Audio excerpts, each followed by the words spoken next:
नमस्कार, unstoppable channel में आपका स्वागत है। क्या आपने कभी ये सोचा है कि प्याज काटते वक्त आंखों से आंसू क्यों आते हैं? चमगादड़ पेड़ों पर उल्टे ही क्यों लटकते हैं?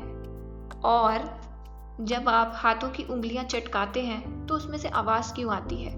अगर आप भी इन सब सवालों के जवाब ढूंढ रहे हैं तो इस वीडियो को एंड तक देखिएगा। प्याज काटने पर आंसू क्यों आते हैं? हमने ये अक्सर देखा है कि जब प्याज को काटा जाता है तो आंख में आंसू आ जाते हैं और नाक बहने लगती है। लेकिन सोचने की बात यह है कि आंखों में आंसू सिर्फ प्याज काटने पर ही क्यों आते हैं, बैंगन, आलू या और सब्जियां काटने पर क्यों नहीं? हालांकि जो आंसू प्याज काटते वक्त आते हैं वो हमारी भावनाओं और इमोशन से नहीं जुड़े होते।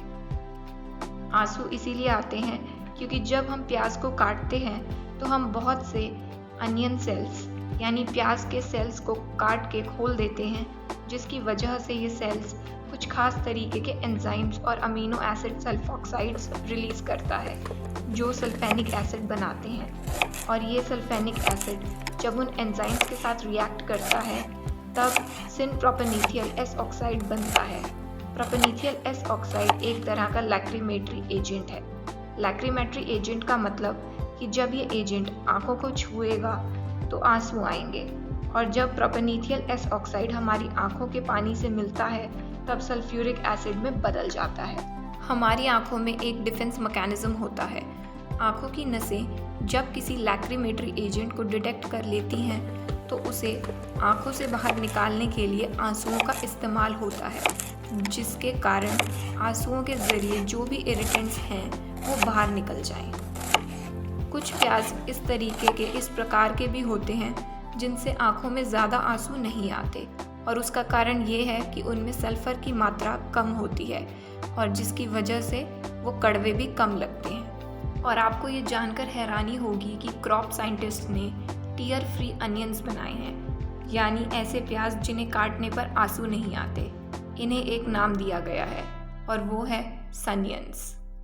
चमगादड़ उल्टे क्यों लटके होते हैं? इंसानों के लिए उल्टा लटकना बहुत अनकंफर्टेबल होता है, क्योंकि उल्टा लटकने पर शरीर का सारा खून सिर में चला जाता है, जिससे काफ़ी अनईजी महसूस होता है। लेकिन चमगादड़ पेड़ पर या गुफाओं में उल्टे लटक कर आराम करते हैं। उनके लिए ये सबसे रिलैक्स्ड पोजीशन होती है। वो उल्टे लटक कर सोते हैं। लेकिन और कोई पक्षी ऐसे नहीं लटकते, क्योंकि बाकी पक्षियों की तरह चमगादड़ ज़मीन से उड़ान नहीं भर पाते। उन्हें हवा में उड़ान भरने में आसानी होती है। उनके पैर छोटे होते हैं, जिसकी वजह से वो दौड़कर उड़ान नहीं भर पाते।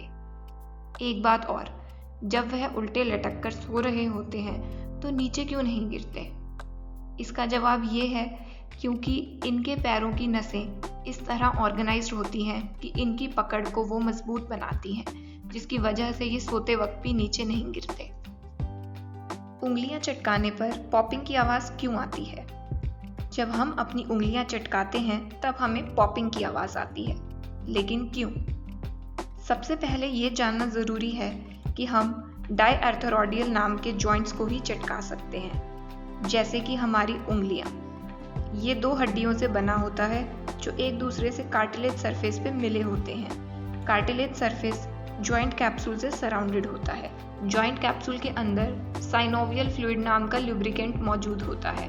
इस ल्यूब्रिकेंट के अंदर डिसॉल्व्ड गैसेस होती हैं। इन जॉइंट्स में नाइट्रोजन बबल्स वक्त के साथ बनते रहते हैं। जब हम उंगलियां चटकाते हैं तो हम जोड़ों को खींच रहे होते हैं, तो उंगलियां चटकाने में जॉइंट्स का प्रेशर बढ़ता और कम होता रहता है, और इसी की वजह से पॉपिंग की आवाज़ आती है। आज के लिए बस इतना ही, और अगर आपने अब तक हमारे चैनल को सब्सक्राइब नहीं किया है तो सब्सक्राइब ज़रूर कीजिएगा, ताकि इसी तरह की वीडियो के नोटिफिकेशंस आपको मिलते रहें। और वीडियो को लाइक कीजिएगा और ज़्यादा से ज़्यादा शेयर कीजिएगा।